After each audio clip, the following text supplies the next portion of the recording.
آقای وکی یه توضیح میدی قبل از اینکه نه بیا بخوام فایز اسپایدر من میگیرم دوباره برو حسابش کن آقا بریم ببینیم آقای واکین فاز اسپایدرمن رو چی جور می‌خواد.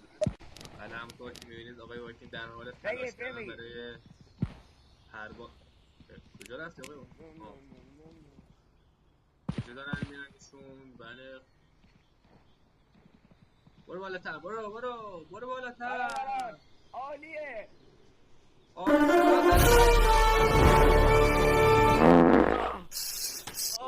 فکر کنم به شهادت رسید. امیدوارم از این ویدیو خوشتون اومده باشه. خدا زنده است.